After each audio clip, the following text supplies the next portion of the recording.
یہ 1930 کی دہائی کی بات ہے جب گجرات کی رومان پرور سرزمین پر ایک نئی داستان عشق نے جنم لیا۔ یہ اسٹیج آرٹسٹ اقبال بیگم عرف بالو اور محمد علی کی داستان تھی۔ اقبال بیگم اسٹیج کے متعدد ڈراموں میں اپنے فن کے جوڑ دکھانے کے ساتھ ساتھ سسی پنو نامی مشہور فلم میں کام کر چکی تھی کہ محمد علی نامی ایک کوچوان ان کی زندگی میں داخل ہوا۔ محمد علی نے اقبال بیگم کو اپنی چرب زبانی کے ذریعے اپنی محبت میں گرفتار کر لیا۔ اقبال بیگم کے والد کو جب اس صورتحال کا علم ہوا تو انہوں نے دونوں کے درمیان دیواریں کھڑی کر دی۔ اقبال بیگم اور محمد علی کے درمیان ملاقاتوں پر پابندی لگی تو محمد علی نے حال دل سنانے کا ایک نیا طریقہ نکال لیا۔ انہوں نے اقبال بیگم کے ہجر میں ماہیے کہنے شروع کر دیے۔ جب وہ سڑک کنارے کھڑا ہو کر یہ ماہیے سناتا تو سننے والے بہت متاثر ہوتے۔ ماہیے کو پنجابی لوک گیتوں کا ایک حصہ قرار دیا جاتا ہے، مگر لوگوں کو علم نہیں کہ یہ ماہیہ دراصل صبیہ خانم کے والد محمد علی کی اختراع ہے۔ اسی وجہ سے محمد علی کا نام بھی محمد علی ماہیہ پڑ گیا تھا۔ عشق جب حد سے گزر گیا تو اقبال بیگم کے والدین نے تنگ آ کر محمد علی سے اپنی بیٹی کی شادی کر دی۔ صبیہ اس شادی کی یادگار ہے۔ صبیہ ایک روایت کے مطابق 16 اکتوبر 1935 اور دوسری روایت کے مطابق 16 اکتوبر 1936 کو گجرات میں پیدا ہوئی۔ والدین نے ان کا نام مختار بیگم رکھا، مگر جب وہ 6 سال کی ہوئی تو حالات سے غمزدہ اور بیمار اقبال بیگم عرف بالو عین جوانی میں انتقال کر گئیں۔ محمد علی ماہیہ پہلے تو اپنی بیگم کی کمائی پر گزارا کرتے رہے، پھر جب مختار بیگم 13-14 برس کی ہوئی تو وہ انہیں سٹیج یا فلم کی ہیروئن بنانے کے لیے لاہور کے رائل پارک کے چکر لگانے لگے۔ مشکل یہ تھی کہ مختار بیگم کا قد چھوٹا تھا اور محمد علی انہیں جس فلم ساز کے پاس لے کر جاتے وہ ان کے چھوٹے قد کی وجہ سے انہیں کام دینے سے انکار کر دیتے۔ ایسے میں سلطان کھوسٹ اور نفیس خلیلی نے مختار بیگم میں چھپی فنکارانہ صلاحیت کو پہچانا۔ سلطان کھوسٹ نے مختار بیگم کو اداکاری کی تربیت دی اور نفیس خلیلی نے انہیں اپنے ایک ڈرامے بت شکن میں کاسٹ کر لیا۔ اس ڈرامے کے لیے نفیس خلیلی ہی نے مختار بیگم کو صبیہ خانم کا نام دیا۔ یہ ڈرامہ سن 1949 میں ریجنٹ سینما میں سٹیج ہوا۔ اس کے دیکھنے والوں میں سعادت حسین منٹو کے بھانجے مسعود پرویز بھی شامل تھے، جو ان دنوں سنتوش کمار اور رفیق غزنوی کی بیٹی شاہینہ کے ساتھ ایک فلم بیلی بنانے کی تیاری کر رہے تھے۔ مسعود پرویز کو اس فلم کے لیے ایک سائیڈ ہیروئن کی ضرورت تھی، چنانچہ انہوں نے بت شکن کی صبیہ کو اپنی فلم میں چانس دینے کا فیصلہ کیا۔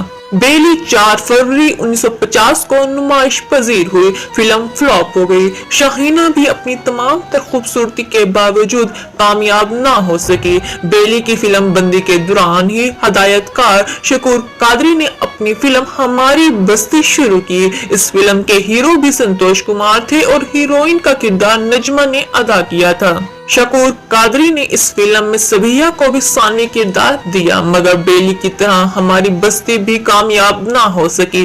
صبیہ کی دونوں ابتدائی فلمیں ناکامی سے دوچار ہوئیں، مگر ناظرین پر صبیہ کی معصوم اور خوبصورت اداکاری کا نقش چھوڑ گئیں۔ ہماری بستی کی نمائش کے فقط 3 ہفتے بعد انور کمال پاشا کی فلم 2 آنسو نمائش پذیر ہوئی۔ اس فلم میں بھی صبیہ نے سنتوش کمار کے مقابلے میں مرکزی کردار ادا کیا۔ یہ فلم کامیابی سے ہمکنار ہوئی۔ یہ پاکستان کی پہلی فلم تھی جس نے سلور جوبلی یعنی کہ 25 ہفتوں تک سینما میں لگے رہنے کا اعزاز حاصل کیا۔ اس کے بعد صبیہ کی چند فلمیں ناکام بھی ہوئی، مگر صبیہ ناکام نہیں ہوئی۔ ان کی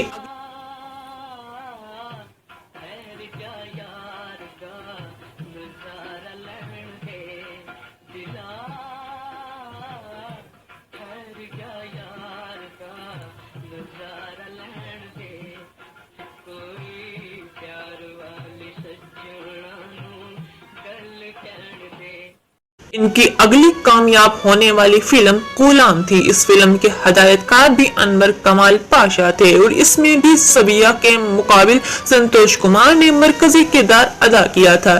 اسی زمانے میں صبیہ نے سنتوش کمار کے علاوہ چند دوسرے اداکاروں کے مقابل بھی کام کیا۔ ان کی اگلی سپر ہٹ فلموں میں گمنام اور سسے شامل تھی، جن کے ہیرو سدھیر تھے۔ سسے پاکستان کی پہلی فلم تھی جس نے گولڈن جوبلی یعنی کہ 50 ہفتوں تک سینما میں لگے رہنے کا اعزاز حاصل کیا تھا۔ پاکستان کی پہلی سلور جوبلی اور پہلی گولڈن جوبلی فلموں میں مرکزی کردار ادا کرنے کے بعد صبیہ نے پیچھے مڑ کر نہیں دیکھا۔ اس کے بعد تو تواتر کے ساتھ ان کی یادگار فلمیں ریلیز ہوتی چلی گئیں، جن میں رات کی بات، دلہ بھٹی، حمیدہ، سرفروش، حاتم، داتا، آس پاس، عشق لیلا، وعدہ، 7 لاکھ، شیخ چلی، دربار، مکھڑا، تاجی، ایاز، موسیقار، دامن اور سوال کے نام سر فہرست ہیں۔ اس کے بعد صبیہ نے کریکٹر ایکٹر کردار ادا کرنے شروع کیے اور بے شمار بڑی بڑی فلموں میں اپنی اداکاری کی ڈھاک بٹھا دی۔ ان فلموں میں شکوہ، کنیز، دیور بھابھی، انجمن، پاک دامن اور ایک ہونا اور صحیح وغیرہ شامل تھیں۔ صبیہ کی اداکاری کا سلسلہ کئی دہائیوں تک جاری رہا۔ اعداد و شمار کے مطابق صبیہ نے مجموعی طور پر 202 فلموں میں کام کیا، جن میں اردو فلموں کی ایک بڑی تعداد شامل تھی۔ میں یہ سوچتی ہوں وہ منصوبہ بندی کتنا خوش نصیب ہے، اس کے گھر میں ہر وقت قہقہے گونجتے رہتے ہیں۔ قہقہے تو کبھی کبھار ہی گونجتے ہیں امی، بچوں کی بھرمار سے زیادہ تر رونا پیٹنا ہی رہتا ہے۔ ارے بیٹے، بچے تو گھر کی رونق ہوتے ہیں۔ صبیہ خانم کا ذکر ہو اور ان کی ازدواجی زندگی کا ذکر نہ ہو یہ ناممکن ہے۔ قارئین کے لیے شاید یہ بات حیرت انگیز ہو کہ فلمی دنیا میں کامیابی کے جھنڈے گاڑنے کے بعد صبیہ جس اداکار کے دامن عشق میں گرفتار ہوئی وہ سنتوش کمار نہیں بلکہ ان کے چھوٹے بھائی درپن تھے۔ درپن بھی صبیہ سے شادی کرنے میں سنجیدہ تھے، مگر اس شادی کی راہ میں سب سے بڑی رکاوٹ خود سنتوش کمار بن گئے۔ سنتوش کمار کا موقف تھا کہ وہ ایک شریف اور سنجیدہ گھرانے سے تعلق رکھتے ہیں اور فلمی دنیا سے تعلق رکھنے والی کوئی لڑکی اس گھرانے کی بہو نہیں بن سکتی۔ درپن اور صبیہ نے بادل نخواستہ اس فیصلے کو قبول کیا، مگر قدرت کا فیصلہ کچھ اور تھا اور چشم فلک نے دیکھا کہ وہ سنتوش کمار جو صبیہ کی شادی اپنے چھوٹے بھائی سے کرنے پر تیار نہ تھے، خود ان کی محبت میں گرفتار ہو گئے۔ سنتوش کمار پہلے سے شادی شدہ تھے، مگر انہوں نے صبیہ سے شادی کرنے کے سلسلے میں کسی رکاوٹ کو درمیان میں نہیں آنے دیا اور 1 اکتوبر 1958 کو ان کے ساتھ رشتہ ازدواج میں منسلک ہو گئے۔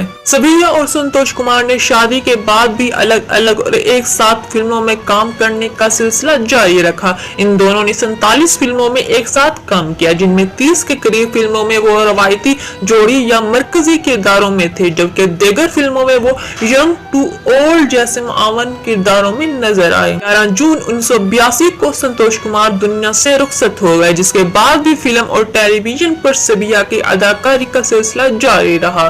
ان کے مشہور ٹی وی ڈراموں میں احساس اور دشت کے نام شامل ہیں۔ انہوں نے پاکستان ٹیلی ویژن پر اپنی گائکی کا جادو بھی جگایا۔ ان کے 2 ملی نغمے جگ جگ جیوے میرا پیارا وطن اور سونی دھرتی اللہ رکھے بے حد مقبول ہوئے۔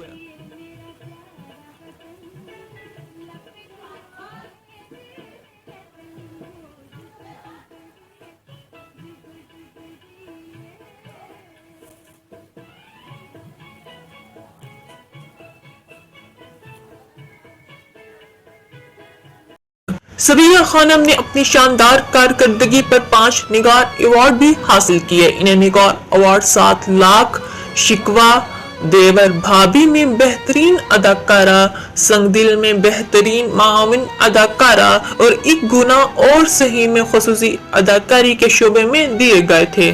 صبیہ خانم نور جہاں کے بعد فلمی صنعت کی پہلی اداکارہ تھی جنہیں صدارتی اعزاز برائے حسن کارکردگی سے نوازا گیا تھا۔ صبیہ خانم زندگی کے آخری ایام میں اپنے بچوں کے پاس امریکہ منتقل ہو گئیں، جہاں 13 جون 2020 کو ان کا انتقال ہو گیا۔